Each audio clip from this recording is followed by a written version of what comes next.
Hi, magandang gabi sa inyo mga kasawi. Kamusta na po kayong lahat? Naway na sa mabuti kayong kalagayan at mag-iingat kayo palagi mga kasawi. At syempre, balik topic tayo.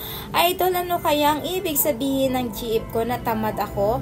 Wala akong kwenta kasi hindi ko kaya ang 3 rounds sa isang araw. Kaya nasabi niya sa akin na nag-check-in kami sa Sogo o dalawa. Tapos, siya gustong-gusto pa niya ng ganun pero ayaw ko na dahil naubusan na ako ng lakas. Tapos, sobrang galit niya. Sinabihan niya ako ng tamad ako at mahina ako. Ano ibig sabihin ng idol? Bakit sinabi niya yung please pa-advise?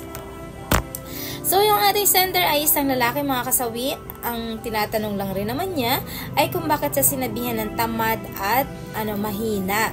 Dahil nga nag-check-in daw sila sa Sugo nung kanyang jowa ay hindi niya na kaya makipag 3 rounds. Kaya ang kanyang GF ay nagalit sa kanya at sinabihan siya na masasakit na salita. Magbibigay tayo ng opinyon kung ano ba ang ibig sabihin ng sinabi ng GF niya. Ayun nga mga kasawi, syempre sinabihan ka ng iyong GF na mahina or tamad ka. So ibig sabihin china-challenge ka lang siguro ng GF mo para magawa mo yung 3 rounds, 4 rounds na gusto niya.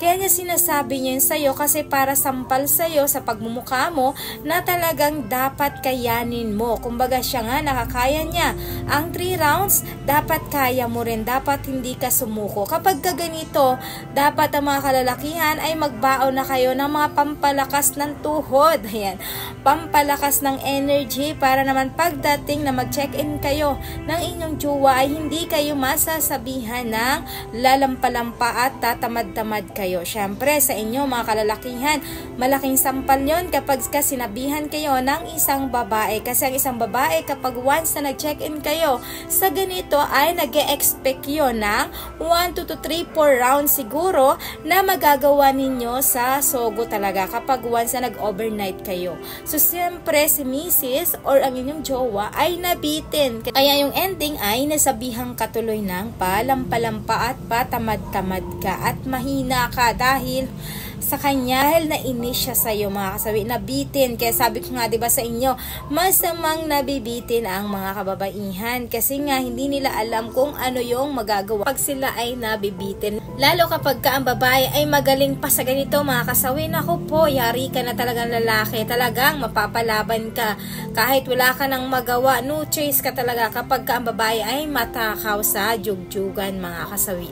Kaya sa mga kalalakihan, kapag ka ganito, magbaon kayo na mga pampalakas, ayan, mga buko juice, pineapple juice, yung panglakas ng energy, mga balot, para naman meron kang laban pagdating sa bakbakan mga kasawi, para hindi ka masabihan. So, sender, maintindihan mo ang ibig kong sabihin kung ano yung ibig sabihin ng iyong jowa.